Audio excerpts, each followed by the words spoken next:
1910년 11월 22일 밤 뉴저지주 호보켄 기차역의 대합실은 평소보다 유난히 조용했습니다. 대부분의 승객들이 떠나간 저녁 10시 한 남자가 조심스럽게 역사 안으로 들어섭니다. 그의 손에는 헌 여행 가방 하나. 평범한 여행객처럼 보이지만 이 남자의 정체는 그 누구도 짐작할 수 없었습니다.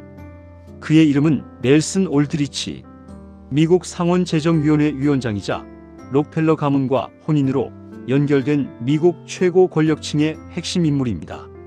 하지만 이날 밤 그는 자신의 이름을 쓰지 않았습니다. 그로부터 30분 후 또 다른 남자가 나타났습니다. 프랭크 벤더립 JP 모건이 내셔널 시티 은행 총재입니다. 그 역시 가명을 사용했습니다. 이어서 세 번째, 네 번째 인물들이 도착합니다. 폴 워버그, 벤저민 스트롱, 헨리 데이비슨, 찰스 노턴. 이들의 공통점은 무엇일까요? 미국 금융계를 좌지우지하는 최고 권력자들. 그들이 대표하는 은행들의 자산을 합치면 당시 미국 전체 부의 4분의 1에 달했습니다. 그런데 왜 이들은 한밤중에 가명을 쓰고 비밀리에 만나야 했을까요? 기차는 남쪽을 향해 출발했습니다. 목적지는 조지아주 해안의 작은 섬, 제킬섬. 당시 미국 최고 부호들만이 접근할 수 있는 배타적인 휴양지였습니다. 9일간의 비밀 회동 끝에 탄생한 것. 그것은 인류 역사상 가장 강력한 금융 권력 시스템이었습니다. 이름하여 연방준비제도. 우리는 그것을 패드라고 부릅니다. 이야기는 훨씬 더 과거로 거슬러 올라갑니다. 1776년 미국이 영국으로부터 독립을 선언했을 때 건국의 아버지들이 가장 두려워한 것은 무엇이었을까요? 왕정의 부활, 독재자의 등장? 아닙니다. 그들이 진정으로 경계한 것은 화폐 발행권이 소수의 손에 집중되는 것이었습니다. 토머스 제퍼슨은 이렇게 경고했습니다.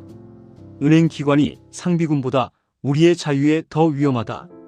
만약 미국 국민이 민간 은행들에게 화폐 발행권을 넘긴다면 그 은행들과 그 주변의 기업들은 인플레이션과 디플레이션을 통해 국민의 재산을 빼앗을 것이다.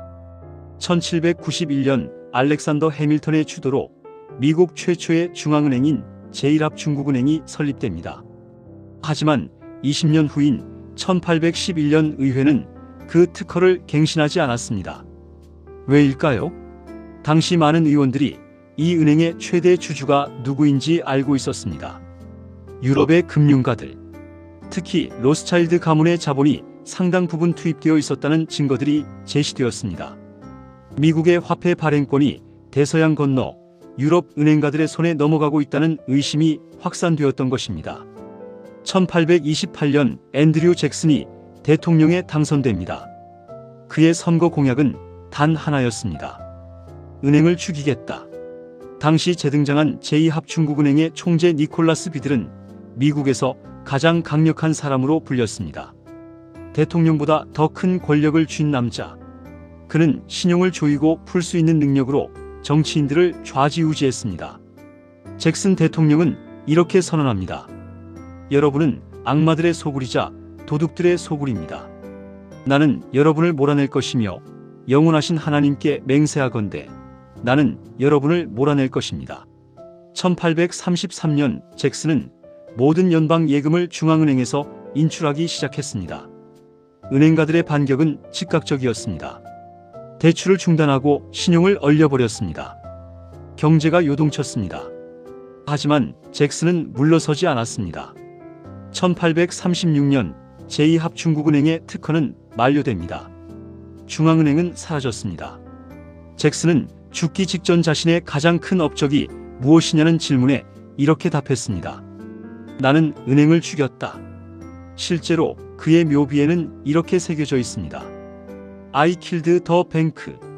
그로부터 25년 후 1861년 남북전쟁이 발발했습니다. 에이브러햄 링컨 대통령은 전쟁 자금이 필요했습니다. 은행가들이 찾아왔습니다. 돈을 빌려드리죠. 이자는 24%에서 36%입니다. 상상해 보십시오. 전쟁 중인 국가에게 연 30%가 넘는 이자를 요구하는 것입니다. 링컨은 거절했습니다. 대신 그는 전례 없는 결정을 내립니다. 1862년 링컨은 그린백이라 불리는 화폐를 발행합니다. 이것은 놀라운 일이었습니다. 정부가 직접 은행을 거치지 않고 이자 없이 발행한 화폐였습니다. 뒷면이 녹색이라 그린백이라 불린 이 지폐는 금이나 은에 연동되지 않았고 어떤 빚도 지지 않았습니다. 순수하게 국가의 신용으로 발행된 돈이었습니다. 링컨은 이렇게 말했습니다. 정부는 은행가들에게 이자를 지불하지 않고도 자신의 화폐를 창조하고 발행할 수 있는 권한을 가져야 합니다. 화폐를 창조하는 것은 정부의 특권일 뿐 아니라 정부의 가장 위대한 창조적 기회입니다. 4억 5천만 달러 어치의 그린백이 발행되었고 이것으로 북부는 전쟁을 승리로 이끌었습니다. 은행가들의 손을 거치지 않고서 말입니다. 그런데 흥미로운 일이 벌어집니다. 1865년 런던의 타임스 오브 런던 신문이 이런 사설을 게재합니다. 만약 이 악의적인 금융 정책이 미국에 고착된다면 미국 정부는 자신의 돈을 비용 없이 공급할 것이다. 부채를 갚고 부채 없이 살아갈 것이다. 그 정부는 반드시 파괴되어야 한다. 그렇지 않으면 지구상의 모든 군주정이 파괴될 것이다. 누가 이렇게 노골적인 위협을 하고 있는 것일까요? 1865년 4월 14일 밤 링컨은 포드 극장에서 저격당합니다. 그는 이틀 후 사망했습니다. 그린백 발행은 중단되었고 곧 금융 시스템은 다시 은행가들의 통제 아래로 돌아갔습니다. 링컨의 암살 이후 유럽의 은행가들은 조용히 기다렸습니다. 50년 가까운 세월, 로스차일드 가문의 전략은 언제나 그랬습니다. 급하게 서두르지 않는다. 대신 한 세대, 두 세대에 걸쳐 천천히 그러나 확실하게 침투한다. 그들에게 시간은 무기였습니다. 잠깐만요, 여러분. 지금 이 순간 여러분은 아마도 이렇게 생각하실 겁니다. 이건 너무 음모론 같은데, 하지만 이것은 음모론이 아닙니다. 의회 기록에 남아있는 신문에 실린 장부에 기록된 차가운 역사입니다. 만약 이 이야기가 더 많은 사람들에게 알려져야 한다고 생각하신다면 구독 버튼을 눌러주세요. 그리고 좋아요로 이 진실이 더 멀리 퍼질 수 있도록 힘을 보태주십시오. 이 비밀을 유지할 수 있는 힘은 침묵하는 다수가 아니라 깨어있는 여러분의 지지입니다. 다시 1910년 11월로 돌아갑니다. 제킬섬. 당시 이곳은 억만장자 클럽이라 불리는 사적 휴양지였습니다. JP 모건, 록펠러, 벤더빌트 같은 거부들만이 출입할 수 있는 곳이었습니다. 11월은 비수기였습니다. 섬은 텅 비어 있었습니다. 완벽한 비밀 회동의 장소였습니다. 섬에 도착한 7명의 남자들은 클럽하우스의 한 방에 자신들을 가뒀습니다.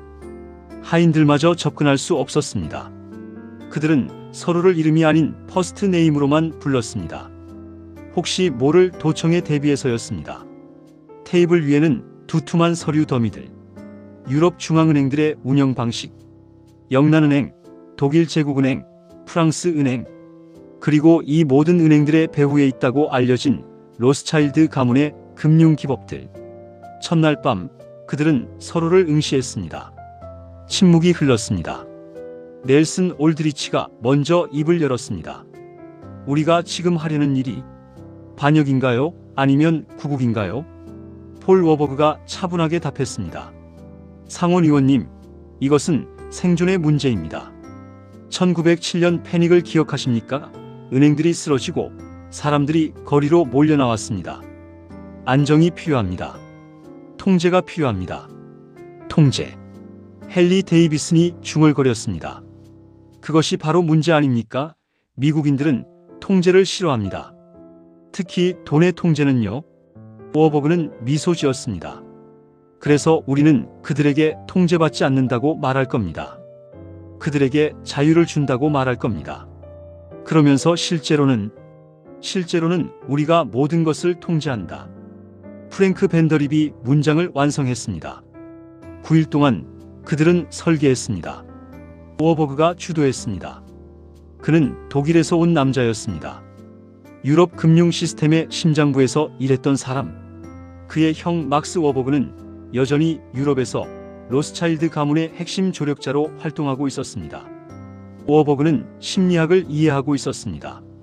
미국인들은 중앙은행이라는 단어를 들으면 본능적으로 거부합니다. 잭슨 대통령의 유산이었습니다. 그렇다면 이름을 바꾸는 겁니다. 연방이라는 단어를 쓰십시오. 워버그가 말했습니다. 페더럴, 정부를 연상시킵니다. 국민의, 국가의, 공적인 것처럼 들립니다. 준비라는 단어를 더하십시오. 리저브, 안전을 의미합니다. 비축, 대비, 신중함. 사람들은 안전을 원합니다. 그리고 절대로 은행이라는 단어를 쓰지 마십시오. 뱅크라는 단어는 독입니다. 대신 시스템이라고 부르십시오. 시스템, 기술적이고 중립적으로 들립니다. 페더럴 리저브 시스템, 연방준비제도, 완벽했습니다. 정보기관처럼 들립니다. 하지만 실제로는 민간은행들의 연합체. 워버그의 설계는 더 정교했습니다. 구조를 복잡하게 만들어라. 12개의 지역 연방준비은행으로 분산시키십시오. 하지만 실제 권력은 뉴욕 연방준비은행에 집중시키십시오. 왜냐하면 뉴욕에는 JP 모건, 쿤 로에, 체이스 맨해튼 같은 핵심 은행들이 있기 때문입니다. 주식을 비공개로 하라. 연방준비은행의 주주가 누구인지 대중에게 공개하지 마십시오. 법으로 보호하십시오. 이렇게 하면 실제 소유주들이 누구인지, 누가 이익을 가져가는지 알 수 없게 됩니다. 그리고 가장 중요한 것, 화폐 발행권을 장악하라. 정부가 돈이 필요하면 연방준비은행이 연방준비권을 발행하게 하십시오. 그리고 그 돈을 정부에 빌려주십시오. 이자를 받으면서 말입니다. 벤저민 스트롱이 물었습니다. 하지만 의회가 이것을 통과시킬까요? 올드리치가 자신있게 답했습니다. 제가 상원을 설득하겠습니다. 그리고 적절한 시기를 선택하겠습니다. 누구도 주목하지 않는 순간에 말이죠. 9일 후 그들은 섬을 떠났습니다. 각자 따로 다시 가명을 사용하며 마치 그 만남은 없었던 것처럼. 하지만 그들의 가방 속에는 설계도가 들어있었습니다. 미국 금융의 미래를 바꿀 설계도. 폴 워버그는 후에 이렇게 회고했습니다.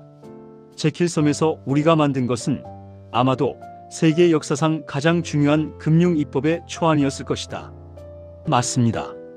그들은 그것을 알고 있었습니다. 그런데 이상하지 않습니까? 1910년 제킬섬에서 설계도가 완성되었습니다. 하지만 1913년까지 법안은 통과되지 않았습니다. 3년이라는 시간, 무엇이 그들을 지연시켰을까요? 반대파들이었습니다. 당시 미국 최고의 부호들 중 일부는 패드 설립을 강력하게 반대했습니다. 존 제이콥 에스터 4세, 벤저민 구겐하임, 이시도어 스트라우스. 이들은 모두 막대한 부와 영향력을 가진 사람들이었습니다. 특히 에스터는 록펠러와 맞먹는 재력가였고 그는 공개적으로 중앙은행 설립을 비판했습니다. 미국의 화폐를 민간 은행가들의 손에 맡기는 것은 자살 행위다라고 그는 말했습니다. 1912년 4월 10일 영국 사우샘프턴 항구에서 거대한 배 한 척이 출항했습니다. 타이타닉호, 당대 최고의 호화 여객선. 그리고 그 배의 1등 객실에는 존 제이콥 에스터, 벤저민 구겐하임, 이시도어 스트라우스가 타고 있었습니다.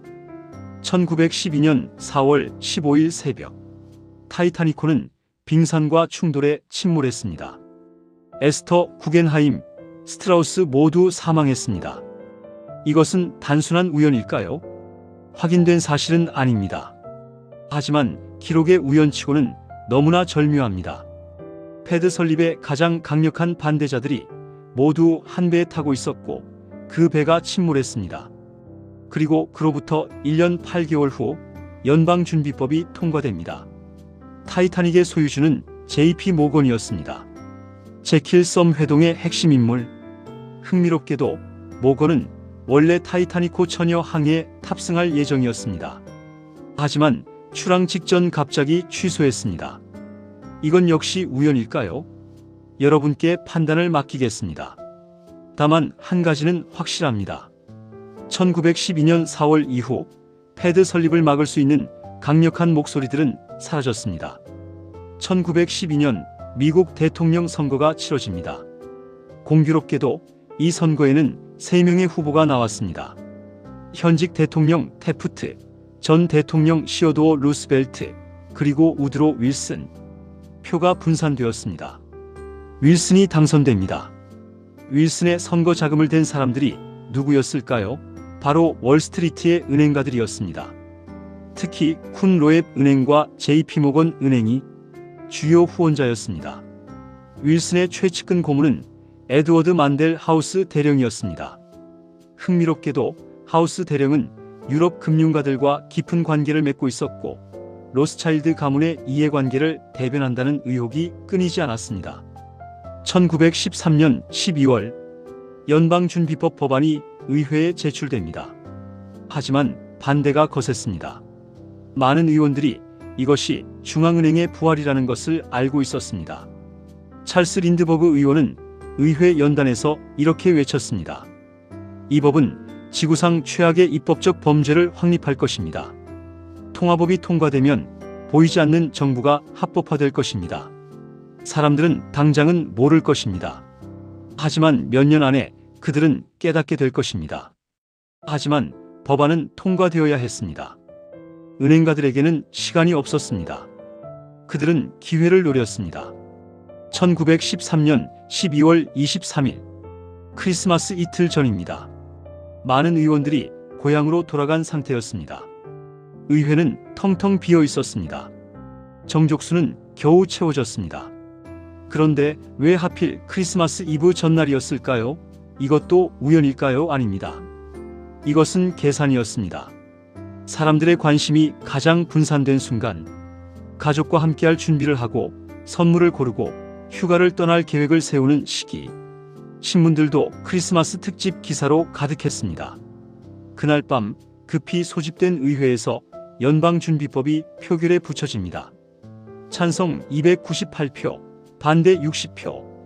통과되었습니다. 12월 23일 밤 11시 윌슨 대통령은 펜을 들었습니다. 그리고 법안에 서명했습니다. 그 순간 미국 달러의 발행권은 국가의 손에서 민간 은행가들의 손으로 넘어갔습니다. 잭슨 대통령이 그토록 막으려 했던 일이 링컨이 그린백으로 저항했던 바로 그것이 77년 만에 다시 일어났습니다. 흥미롭게도 윌슨은 말년에 이렇게 고백합니다. 나는 무심코 내 나라를 망쳤다. 위대한 산업 국가는 이제 신용 시스템에 의해 통제된다. 우리 정부는 더 이상 자유로운 의견과 다수결의 정부가 아니라 소수의 지배하는 사람들의 확신과 강요에 의한 정부가 되었다. 그가 무엇을 깨달은 것일까요? 너무 늦었습니다. 펜은 이미 서명했고 법은 이미 통과되었습니다. 이제 우리는 피할 수 없는 질문과 마주합니다. 로스차일드 가문은 정말 이 모든 것의 배후에 있었을까? 역사적 기록을 추적해봅시다. 18세기 말 마이어 암셸 로스차일드는 프랑크푸르트에서 작은 환전상으로 시작합니다. 하지만 그의 5 아들들은 유럽 전역으로 흩어져 금융제국을 건설합니다. 프랑크푸르트, 빈, 런던, 나폴리, 파리. 유럽의 5 금융 중심지에 각각 로스차일드 은행이 세워집니다. 이들은 서로 긴밀하게 연결되어 있었고 정보를 공유했습니다. 당시 가장 빠른 정보망을 구축한 것입니다. 1815년 워털루 전투. 네이선 로스차일드는 나폴레옹의 패배 소식을 누구보다 먼저 들었습니다. 그는 런던 증권거래소에서 영국 국채를 대량 매도하기 시작했습니다. 다른 투자자들은 패닉에 빠졌습니다. 로스차일드가 판다. 영국이 진 것이 틀림없다. 가격이 폭락했습니다. 그 순간 로스차일드의 대리인들이 바닥 가격으로 국채를 모두 사들였습니다. 그리고 진짜 소식이 전해졌습니다. 영국이 승리했다고. 국채 가격은 폭등했습니다. 단 하루 만에 로스차일드는 영국 국채 시장을 장악했습니다. 그는 이렇게 말했다고 전해집니다. 누가 나라를 통치하든 상관없다. 내가 화폐를 통제하기만 하면 된다. 그들의 시선은 곧 대서양 너머로 향했습니다. 미국, 무한한 자원과 성장 잠재력을 가진 신대륙. 하지만 강력한 저항도 있는 곳. 잭슨, 링컨이 보여준 것처럼 말입니다. 그들은 직접 나서지 않았습니다. 대신 대리인을 보냈습니다. 제이콥 쉬프, 쿤 로엣 은행의 수장. 그는 프랑크푸르트 로스차일드 가문과 깊은 관계를 맺고 있었습니다. 폴 워버그 역시 마찬가지였습니다. 1900년대 초 이들 유럽계 은행가들은 월스트리트의 미국 토착 은행가들과 연합합니다. JP 모건, 록펠러 계열의 체이스 은행. 이들의 이해관계가 일치했습니다. 화폐 발행권을 독점하자. 1907년 금융 패닉이 일어납니다. 은행들이 연쇄적으로 파산합니다. 대중은 공포에 휩싸입니다. 중앙은행이 있었다면 이런 일은 막을 수 있었을 것이라는 여론이 형성됩니다. 하지만 누가 이 패닉을 촉발시켰을까요? 의회 조사 결과 JP 모건과 그 동료들이 의도적으로 신용을 축소시켜 패닉을 일으켰다는 증거들이 나왔습니다. 왜? 중앙은행의 필요성을 대중에게 각인시키기 위해서였습니다. 문제를 만들고 반응을 유도하고 해결책을 제시한다. 그래서 1910년 제킬 섬 회동이 열렸던 것입니다. 그곳에서 설계된 연방준비제도는 유럽 중앙은행들의 구조를 그대로 복사한 것이었습니다. 특히 영란은행의 모델을 따랐는데 영란은행은 누가 통제했을까요? 역사학자들은 로스차일드 가문의 영향력이 결정적이었다고 지적합니다. 1913년 패드 설립, 1914년 제1차 세계대전 발발. 패드는 미국 정부의 막대한 전쟁 자금을 대출합니다. 이자를 받으면서 동시에 유럽의 교전국들에게도 자금을 빌려줍니다. 전쟁은 누가 이기든 은행가들은 이익을 봅니다. 1929년 대공황. 패드가 통화량을 급격히 축소시킨 것이 주요 원인 중 하나였다는 연구 결과가 나옵니다. 1944년 브레튼 우즈 체제. 달러가 세계의 기축통화가 됩니다. 기축통화란 국제거래에서 기준이 되는 화폐를 말합니다. 마치 세계 경제의 혈액과 같은 것이죠. 패드가 발행하는 달러가 세계를 지배하기 시작합니다. 오늘날 연방준비제도의 실제 주주가 누구인지는 여전히 완전히 공개되지 않습니다. 하지만 뉴욕 연방준비은행의 주요 주주는 알려져 있습니다. 체이스 맨해튼 은행, 시티은행, 모건 개런티 트러스트. 이들 은행의 배후에는 누가 있을까요? 역사를 추적하면 로스차일드, 록펠러, 워버그, 쿤 로엣 같은 이름들이 계속 등장합니다. 또 한 번 잠깐만요. 여러분은 지금 이 순간에도 이 시스템 안에서 살아가고 있습니다. 여러분이 대출을 받을 때, 이자를 낼 때, 물가가 오를 때, 그 모든 것의 출발점은 1913년 크리스마스 이틀 전밤에 만들어졌습니다. 이 진실을 더 많은 사람들과 나누고 싶으시다면 지금 좋아요를 눌러주세요. 그리고 구독해주세요. 알고리즘은 침묵을 원합니다. 하지만 진실은 공유되어야 합니다. 여러분의 클릭 하나가 이 메시지를 100명, 1000명에게 더 전달할 수 있습니다. 이제 우리는 처음 질문으로 돌아옵니다. 달러의 주인은 누구인가? 정부인가? 아닙니다. 정부는 달러를 빌려 쓰는 입장입니다. 국민인가? 더더욱 아닙니다. 우리는 그저 사용자일 뿐입니다. 연방준비은행이 화폐를 발행합니다. 그 화폐는 연방준비권이라고 불립니다. 노트, 즉 약속어입니다. 누구의 약속? 패드의 약속입니다. 정부가 돈이 필요하면 국채를 발행합니다. 패드가 그 국채를 사들이면서 돈을 찍어냅니다. 무에서 유를 창조합니다. 컴퓨터 장부에 숫자를 입력하는 것만으로. 그리고 그 돈을 정부에 빌려줍니다. 정부는 국민에게서 세금을 거둡니다. 그 세금으로 국채에 대한 이자를 패드에게 지불합니다. 국민이 낸 세금이 정부를 거쳐 이자라는 이름으로 결국 패드의 주주들에게 흘러갑니다. 이것이 시스템입니다. 달러는 종이가 아닙니다. 달러는 사슬입니다. 보이지 않는 사슬. 우리 모두를 연결하고 묶고 통제하는 사슬. 패드는 정부의 심장에 꽂힌 빨대입니다. 끊임없이 피를 빨아들이는 빨대. 그 피는 어디서 오는가? 우리의 노동에서, 우리의 시간에서, 우리의 삶에서 옵니다. 우리는 달러를 쓰지 않는데요. 한국 원화도 마찬가지입니다. 한국은행이 화폐를 발행합니다. 독립적인 기관이지만 최종 결제 수단은 무엇일까요? 달러입니다. 세계 무역은 달러로 이루어집니다. 유가가 오르면 달러로 결제합니다. 한국이 외환 보유고를 쌓는 이유가 뭘까요? 달러가 필요하기 때문입니다. 결국 세계 경제는 달러를 중심으로 돌아갑니다. 그리고 그 달러는 패드가 발행합니다. 2008년 금융위기 때 패드는 수조 달러를 찍어냈습니다. 양적 완화라는 멋진 이름으로. 양적 완화란 무엇입니까? 쉽게 말하면 돈을 마구 찍어내는 것입니다. 2020년 팬데믹 때 또다시 수조 달러를 찍어냈습니다. 그 결과는 인플레이션입니다. 우리가 가진 돈의 가치가 떨어지는 것입니다. 여러분이 장을 보러 가서 물가가 올랐다고 느낄 때 그것은 물건 값이 오른 것이 아닙니다. 돈의 가치가 떨어진 것입니다.